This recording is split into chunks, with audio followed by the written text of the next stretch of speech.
Bueno, continuamos con la clase. Habíamos terminado, les tenía que presentar pantalla. Acá voy a compartir. Bueno, vamos a trabajar con esta guía de diseño de condensadores multicomponentes para ver cómo es el proceso de lograr el diseño. Como les decía, originalmente para hacer el diseño multicomponente, respecto al diseño de un vapor simple, la diferencia estaba precisamente en la curva de condensación y también en la variación de la curva de condensación con, eh, con la temperatura, al variar las proporciones de las mezclas. Al variar la proporción de esa mezcla, cambian las propiedades, con lo cual yo tengo que hacer un desarrollo físico-químico básicamente, y después el resto del cálculo es realmente bastante similar.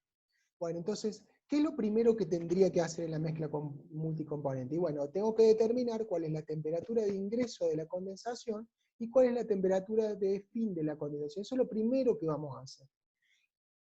¿Cómo lo hago? Bueno, en el otro cálculo, en el cálculo de vapores simples, nosotros directamente podíamos una función de la temperatura en función de la presión de vapor, por ejemplo, la ecuación de Antoine para definir la presión de vapor en función de la temperatura, y igualando la presión de vapor a la presión que tiene el equipo en ese momento, puedo determinar a qué temperatura va a empezar la condensación.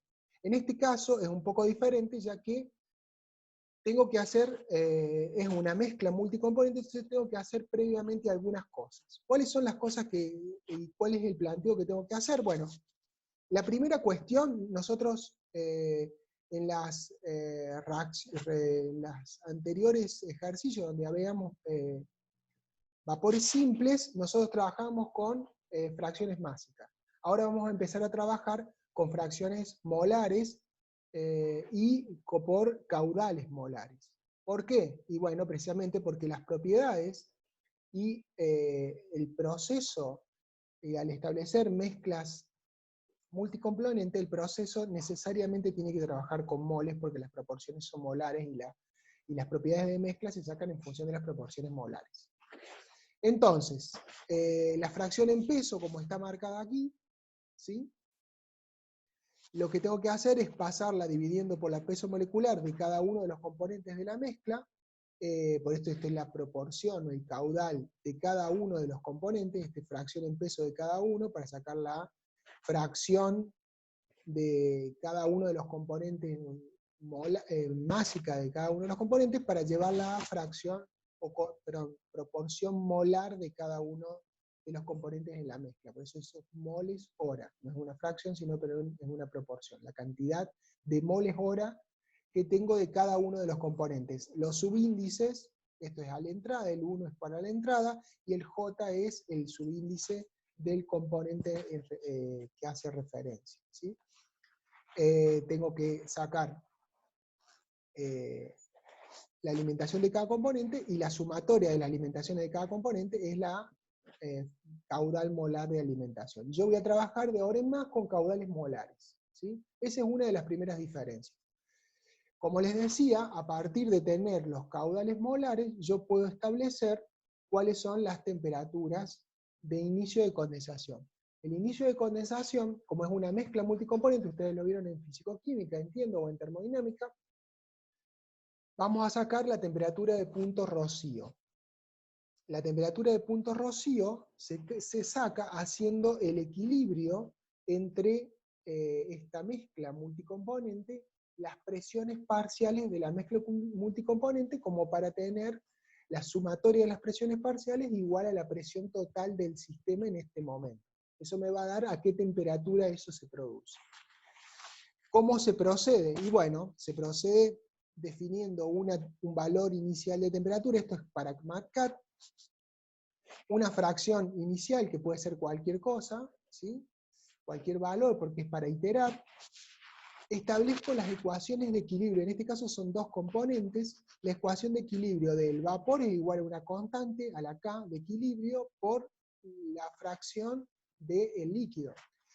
La K de equilibrio es función de la temperatura. Esas funciones de la temperatura yo las tengo que obtener. Eso se puede calcular en los cálculos de propiedades, ¿sí? Se puede hacer. Y hay, digamos, correlaciones para el cálculo de propiedades de distintos componentes, ¿sí? Teniendo esa ecuación de la constante de equilibrio en función de la temperatura, yo lo que voy a hacer es tratar de... Son dos ecuaciones, me falta una tercera ecuación, que es, porque yo, ¿qué es lo que tengo que resolver? Yo tengo que resolver, en el momento que empieza la condensación, la primera gota de rocío, cuál es la composición y cuál es la temperatura.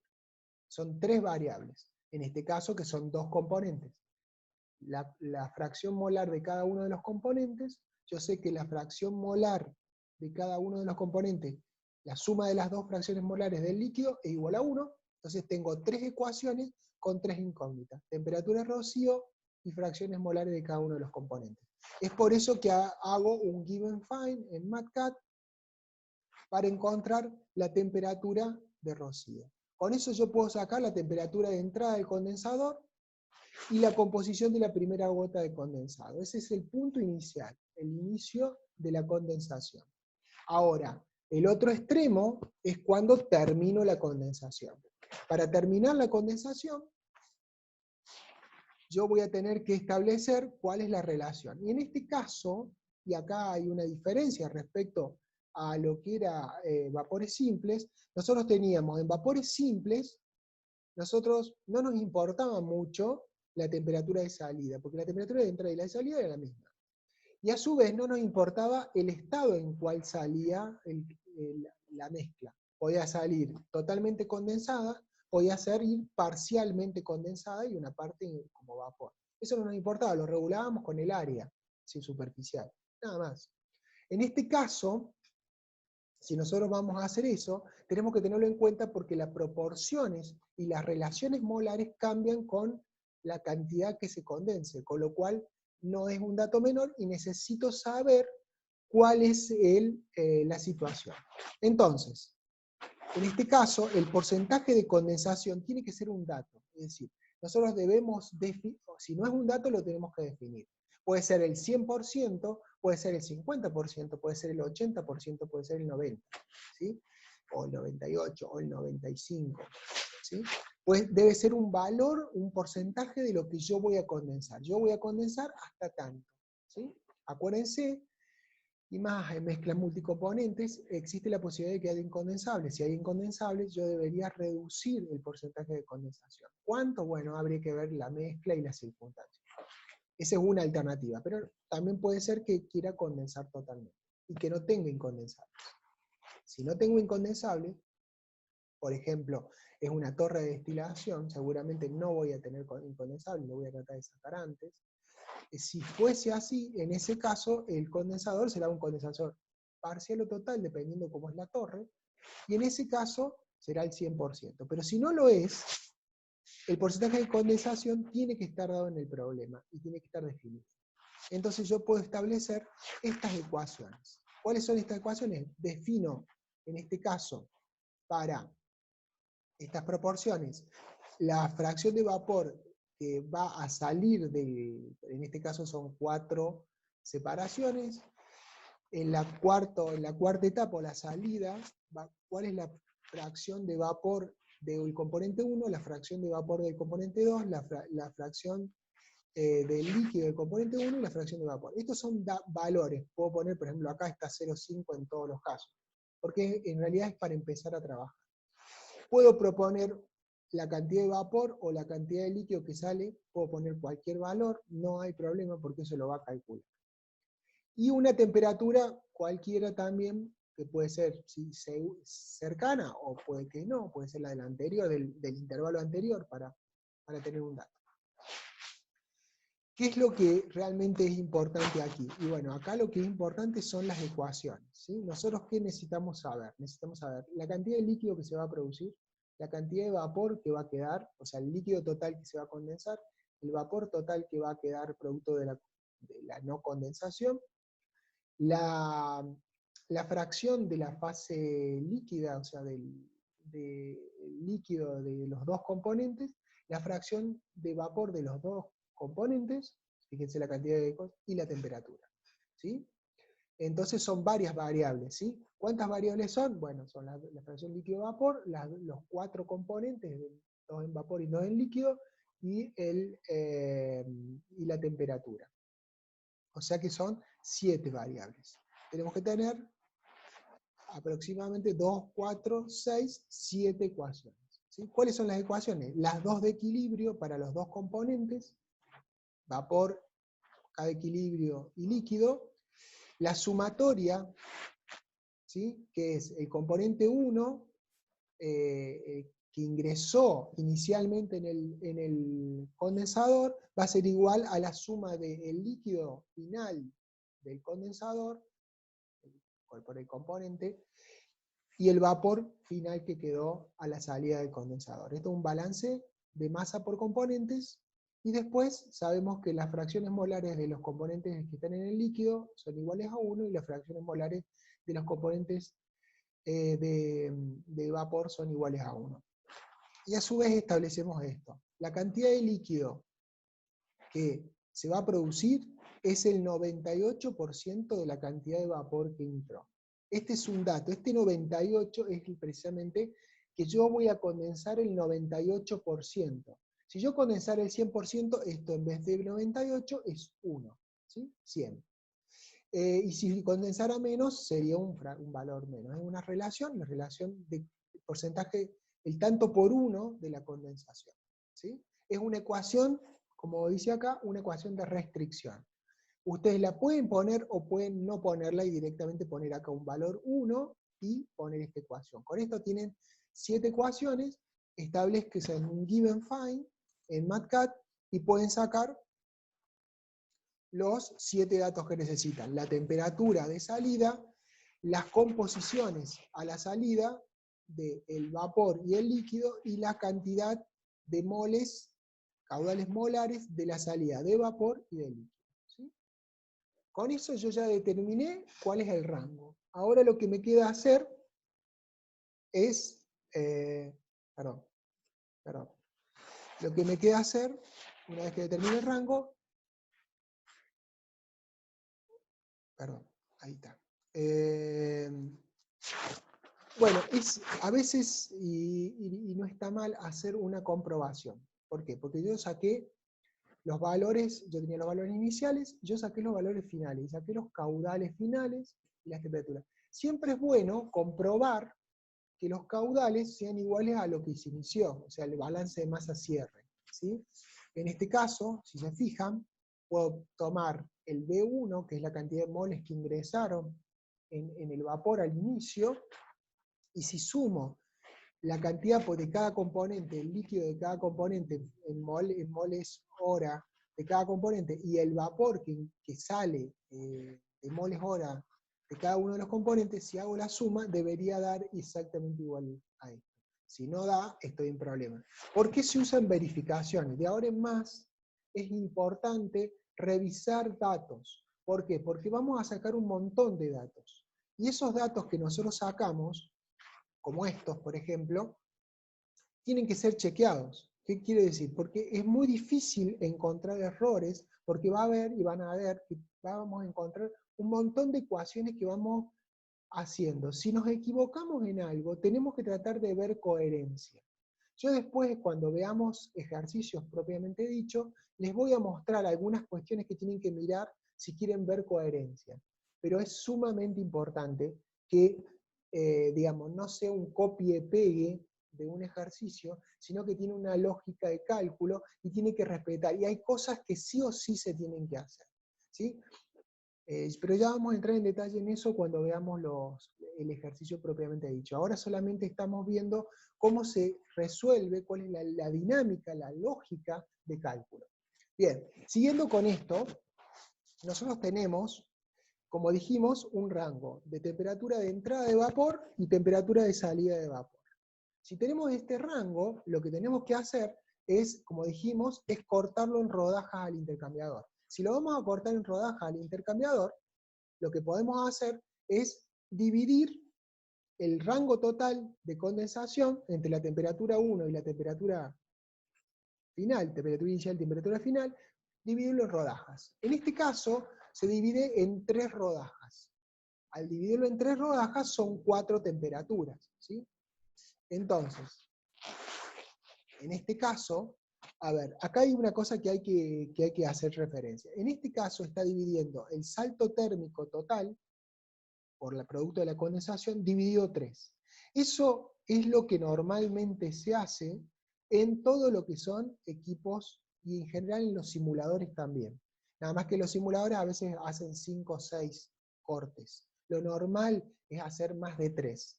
3, 4 están bien. 5 ya a veces, en algunos casos, si la curva no tiene mucha variación, no tiene mucho sentido. Y en el caso de curvas complejas, tiene sentido. Por ejemplo, vamos a hacer un caso particular donde deberíamos tener en cuenta, o sea, las separaciones tienen 2 aspectos, ¿sí? La curva es más o menos, tiene una pendiente, un trabajo más o menos lineal, no hay demasiado problema. Ya vamos a ver, yo voy a dejar de compartir esto, y voy a compartir otra vez nuevamente la pantalla, con un planteo para que ustedes vean qué es lo que estoy tratando de decir. Supónganse que tenemos esta configuración. Si nosotros tenemos esta configuración y cortamos en rodajas, fíjense que normalmente vamos a hacer esto, ¿no? Por ejemplo, 4 rodajas yo estoy tratando de linealizar, y eso no sería mucho problema. Ahora, si yo tengo esta situación, fíjense, a mí no me conviene dividir en intervalos parejos, porque acá, entre este punto y este punto, hay una línea recta. Pero entre este punto y este punto no la hay. A lo mejor me conviene llegar hasta acá, hacer una línea recta acá, después hacer otro intervalo hasta por acá, por ejemplo, donde va variando, después hacer otro intervalo acá más recto, y después hacer otro intervalo con esta pendiente. ¿Sí? Y eso no va a ser de la mismo ancho el intervalo, o sea, no voy a dividir por un número. Entonces yo tengo 2 opciones. Primero, ver la curva cómo se hace, o puedo dividir, hacerle y ver cómo se estableció, y a lo mejor está todo bien, pero si hay mucha variación, podría elegir cómo hacerla, esa es una. Eso no se hace normalmente, pero podría ser una alternativa, o si no directamente dividir, como acá, dividir en intervalos iguales, ¿sí? Como está también hecho el ejercicio, ¿sí? Eso es lo que normalmente se hace, es eso, o sea, dividir en intervalos iguales, ¿sí? En este caso está dividido en intervalos iguales, entonces ¿qué es lo que hago? Divido delta T1, delta T4, divido 3, me da 3 intervalos, la temperatura de inicio de vapor cuando entró, ¿sí? La de salida, como acá yo calculé un delta T, es T1 menos el intervalo, o sea, voy bajando la temperatura, y así sucesivamente hasta que llego a temperatura 4. ¿Para qué me sirve esto? Para establecer cada uno de los intervalos. Y con esos intervalos, ¿qué voy a hacer? Y bueno, voy a empezar a calcular las composiciones. Yo tengo el inicio del primer intervalo, al final del segundo intervalo, que es del primer intervalo, que es el inicio del segundo intervalo, y así sucesivamente. Bien, sigamos entonces. Las composiciones, ¿cómo las voy a calcular? Y bueno, yo tengo ya al final del primer intervalo, yo puedo calcular las composiciones, haciendo las mismas ecuaciones, básicamente las mismas ecuaciones que hicimos para establecer la temperatura de salida y el punto de salida, ¿sí? Con la única diferencia que no le voy a poner una restricción. ¿Qué es lo que voy a hacer? El balance de componentes, la ecuación de cada uno de los componentes de fase vapor, que están en la fase vapor y la fase líquida, los 2 componentes que forman parte de la mezcla. En este caso, si hubiera más componentes, tendría más ecuaciones, y las sumatorias de las fracciones molares, ¿sí? Acá no tengo la temperatura, ya que la temperatura ya la predefiní, es la temperatura 2. Entonces acá todo es en función de la temperatura 2, entonces en vez de 7 variables, tengo 6 variables. Entonces hago exactamente lo mismo, pero voy a obtener 6 valores, que es la temperatura del intervalo 2, que ya la sé, eso no hay problema, porque ya lo tengo definido, es la temperatura que ya definí, y los valores de las composiciones y las cargas, ¿sí? Entonces, ¿eso qué me va a servir? Y me va a servir para saber las fracciones de cada uno de los componentes a la salida de ese intervalo, los caudales a la salida de intervalo del líquido y del vapor, el calor molar de vapor y líquido condensado por componente de la salida de cada intervalo, ¿sí? Porque ya tengo L2 y después puedo sacar por cada componente, ¿sí?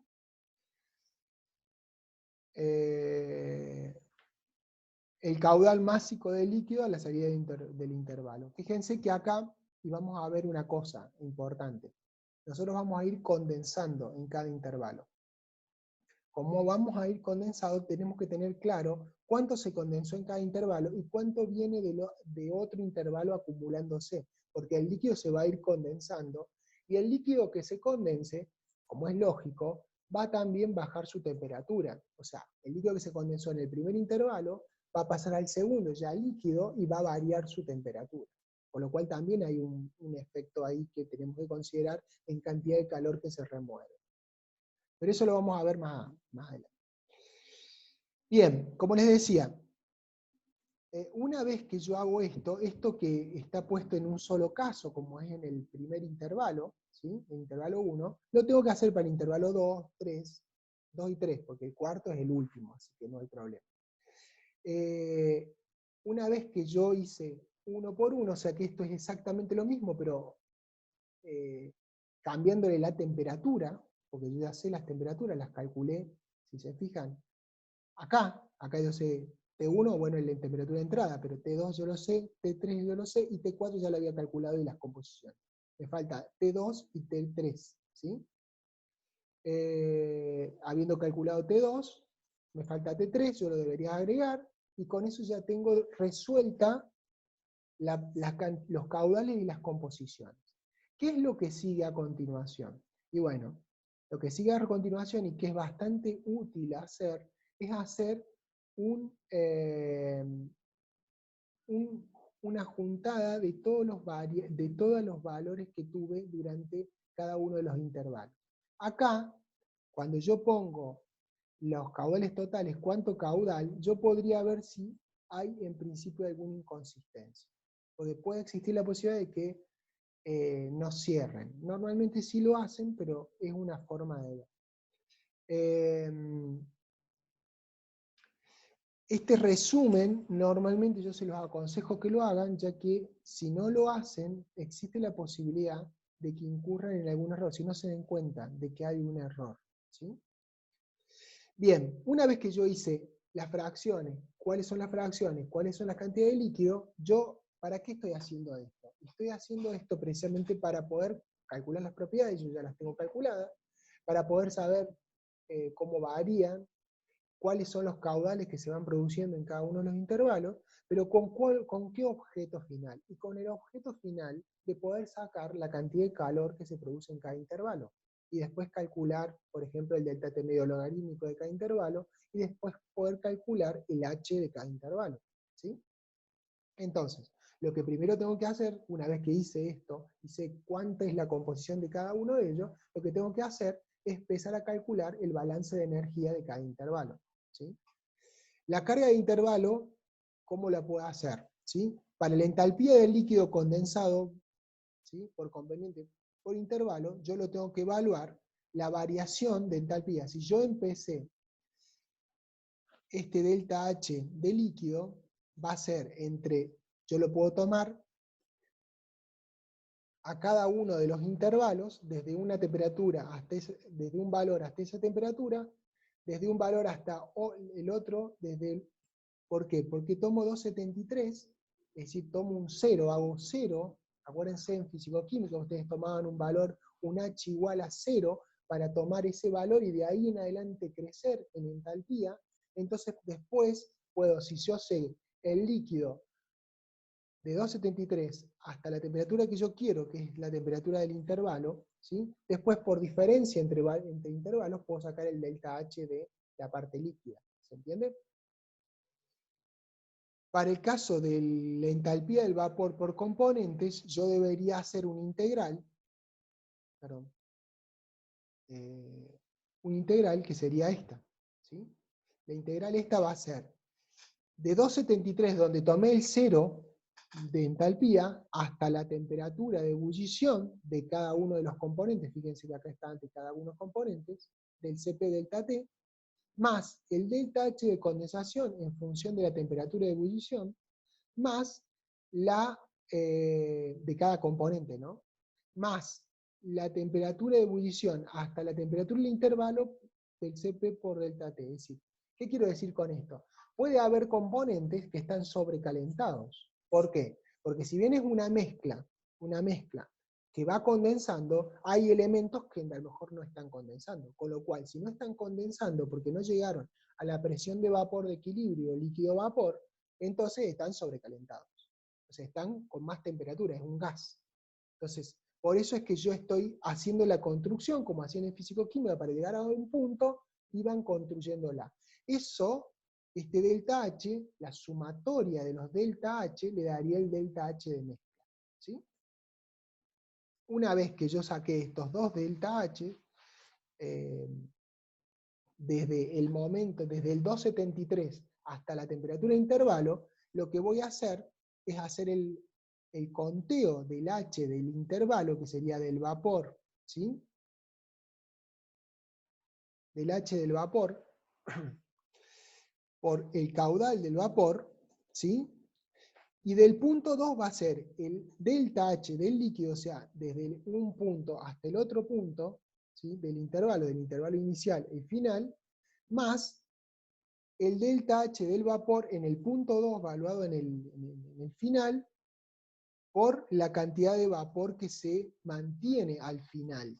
Acá está lo que se mantiene o se produjo de líquido. Entonces, esta diferencia menos esta diferencia, que es el H1, o sea, la cantidad de vapor que entró al intervalo, y la cantidad de vapor con la entalpía que entró al intervalo, ¿sí?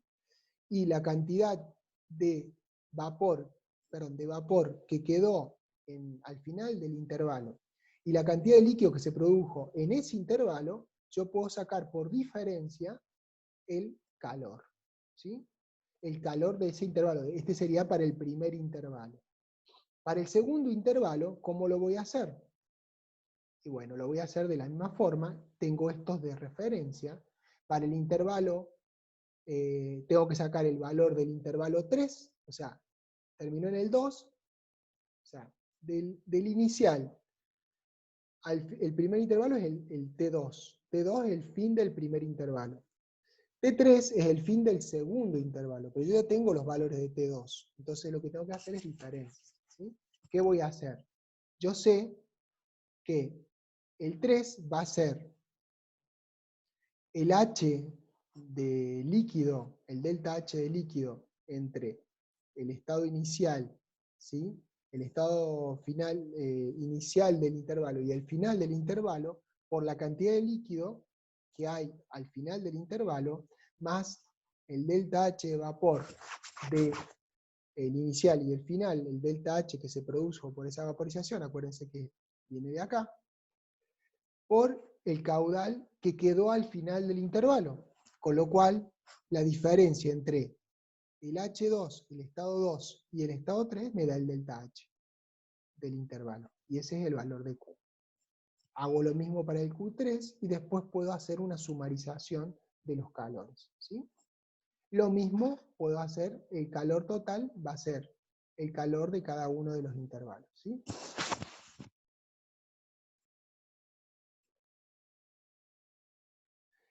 Bien, una vez que yo resolví la fisicoquímica, esto es resolución de fisicoquímica pura, ¿sí? Cuando yo resolví la fisicoquímica, que es obtener los caudales y las composiciones, pasar esas composiciones, tomamos esas composiciones para poder armar las ecuaciones de entalpía, y una vez que hacemos las diferencias de entalpía en cada uno de los intervalos, sacamos los Q. Bueno, ya tenemos los Q de cada intervalo, con lo cual puedo perfectamente calcular por ejemplo, si yo tengo cuál es el salto térmico, puedo entrada-salida, dividido 2, puedo sacar la temperatura media, y con eso, sabiendo entrada y salida, si yo defino la entrada y salida, puedo saber el caudal de agua que necesito. Porque ya saqué el calor total, que es la suma de los intervalos, ¿sí? Y con eso puedo sacar la temperatura de cada intervalo, ya que yo sé cada uno de los Q que sale acá, teniendo la temperatura inicial del agua, puedo sacar las temperaturas de cada uno de los puntos o cada uno de los estos intervalos que yo he hecho. Con lo cual puedo tener perfectamente, puedo calcular el delta T medio logarítmico, ¿sí? Pero antes de eso, hay una cosa que tengo que tener. Este es un calor acumulado por cada intervalo, que es bastante bueno para poder sacar después cómo varía, ya lo vamos a ver. Y estos calores acumulados me van a servir para sacar lo que sigue a continuación, que es el calor sensible de la fase vapor. ¿Qué es el calor sensible de la fase vapor? Significa cuánto, eso que se acuerdan que yo dije, cuánto del calor total es calor sensible de la fase vapor. Como le decíamos al inicio, se fijan acá, cuando les hice acá, les dije que esta parte es porque puede estar con calor sensible en la fase vapor, es decir, un componente que está a una temperatura que no es la temperatura de condensación para esa relación que tiene esa fracción, con lo cual tiene que bajar su temperatura. Para bajar su temperatura, eso es calor sensible. ¿Sí? Tomando en cuenta eso, yo dentro de las ecuaciones voy a necesitar resolver esta parte, que es el calor sensible de la fase vapor. Que básicamente es entre un intervalo y otro intervalo, ¿sí? Hacer la sumatoria de los Cp delta T de la fase vapor. ¿Sí? Con las composiciones, ¿sí? Voy a poder sacar la fracción de vapor, lo que hay de vapor por esta diferencia que hay de temperatura, voy a sacar el delta HS. Ese delta HS multiplicado por la fracción vapor, voy a ir sacando cómo se recalienta. Porque acuérdense, yo tengo una temperatura y voy variando esa temperatura. Como va bajando la temperatura, hay un efecto que no solo es condensación, es baja de temperatura de calor sensible. Eso es lo que estoy tratando de sacar aquí. Estoy tratando de sacar la cantidad de vapor que hay en ese intervalo, que entre la entrada y la salida del intervalo, por el delta H de esa entrada y salida. Entonces, evaluando en cada salida de intervalo, en el 2, en el 3 y en el 4, yo puedo ver por diferencia de la entrada menos la salida, y puedo sacar la cantidad de calor. ¿Sí? En este caso, es el vapor que salió a la salida, ingresó, bajó su temperatura, pero no condensó. Con lo cual, ese vapor, desde el primer punto de cuando arrancó, hasta que pasó por el primer intervalo, bajó su temperatura, pero no tuvo como efecto esa baja de temperatura una condensación. Entonces, al no tener una condensación, es calor sensible. Entonces, yo por eso es que estoy poniendo el B2, o sea, la cantidad, el caudal que pasó o que todavía se mantiene como vapor luego de haber pasado el intervalo 2 por el delta H de calor sensible del vapor. La cantidad de vapor que quedó luego de pasar por el intervalo 3, por el delta H de ese salto térmico, y la cantidad de vapor que quedó al final, en el último, después de salir del condensador, por el delta H de ese intervalo. Con todo eso yo puedo construir el calor sensible del intervalo. Y tengo el calor total del intervalo. ¿Eso para qué me va a servir?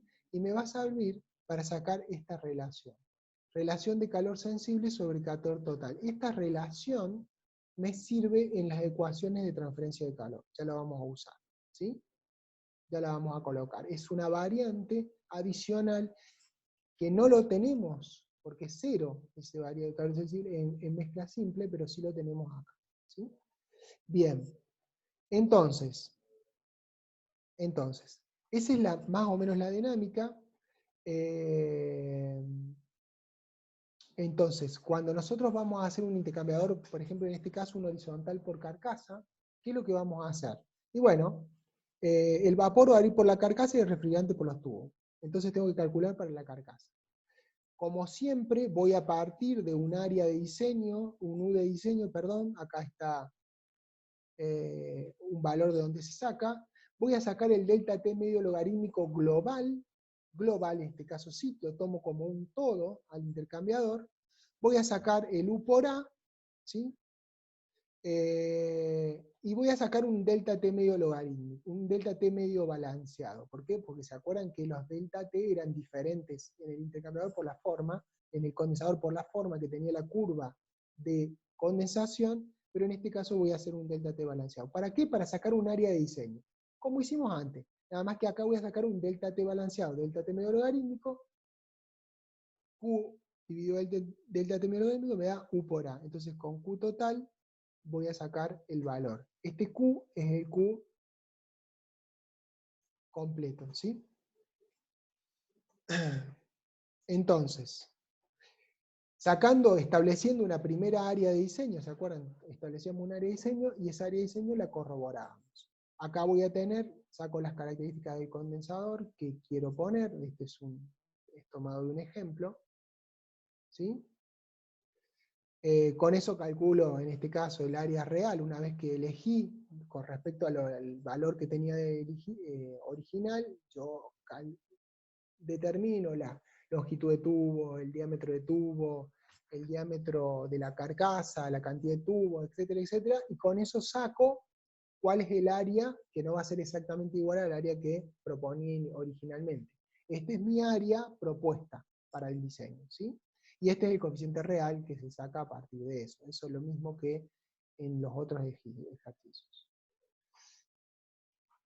El coeficiente pericular por el lado de los tubos es exactamente las mismas ecuaciones porque acá va a ser refrigerante, no hay mucho para ver, ¿sí?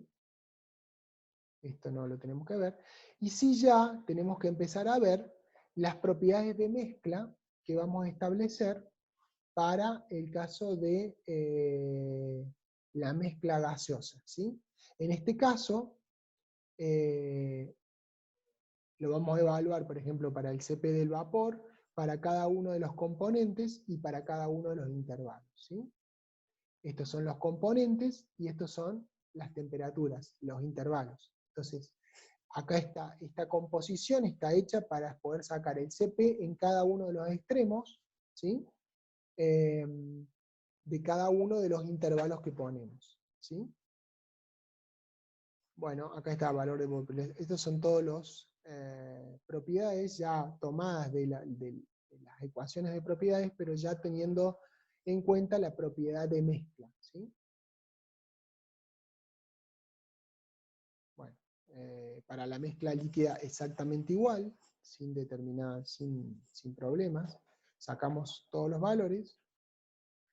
Y después, el cálculo en sí, el cálculo de coeficiente de transferencia, es exactamente igual de lo que se hace el cálculo y el corrección por arrastre. No hay mucha vuelta con esto, ¿sí? La ecuación de Wallis, todo lo que dijimos es exactamente igual. Entonces, ¿cuál es la diferencia? La diferencia está en esta parte. Acá se saca un coeficiente de transferencia de calor sensible, ¿sí?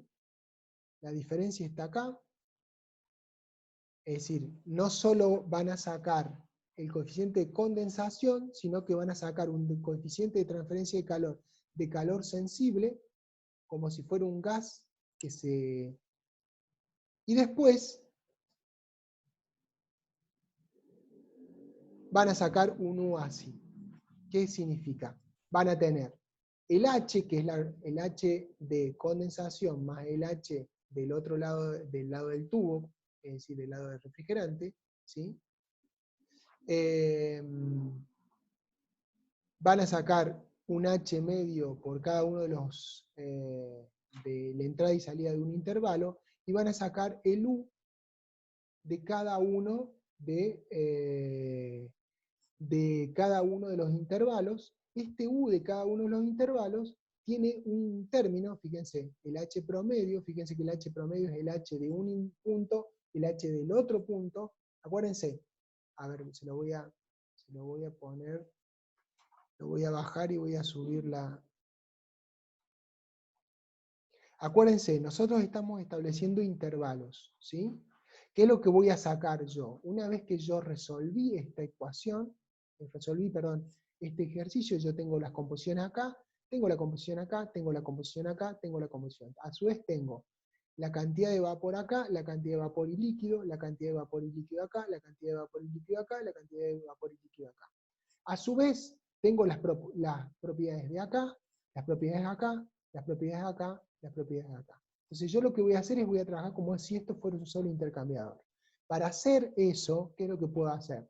Y bueno, voy a sacar cuál es el H acá de condensación, cuál es el H de condensación acá, y voy a sacar el H medio, el que marca como si esto fuera una relación lineal, ¿sí? Por eso es que, vamos a proyectar de nuevo lo que estábamos viendo, por eso es que acá yo saco para un intervalo el H antes en el inicio y el H en el fin del intervalo dividido 2.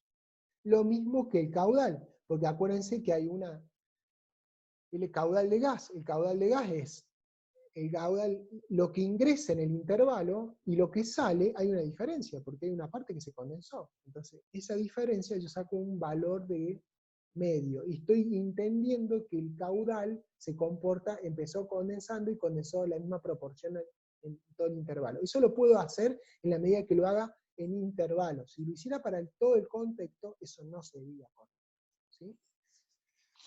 Entonces, esto puedo sacar el U de cada uno de los intervalos, y con el U puedo sacar el área de cada uno de los intervalos, ¿sí? Acá puedo sacar el delta T, U por delta T, el delta T de cada uno de los intervalos, es decir, el inicio del intervalo, al final del intervalo, cuál es el delta T medio logarítmico que tenía, de un intervalo y del otro intervalo, ¿sí? Como para tener una referencia mayor, calculo el A, que es el Q del intervalo, el U del intervalo, el delta T medio logarítmico del intervalo, saco el A, y la sumatoria de los A es el área total del equipo, ¿sí? Bien. Bueno, después hago exactamente lo mismo que hago. Esto es lo que cambia de un intercambiador con calor, pero con multicomponente, de un intercambiador, un condensador de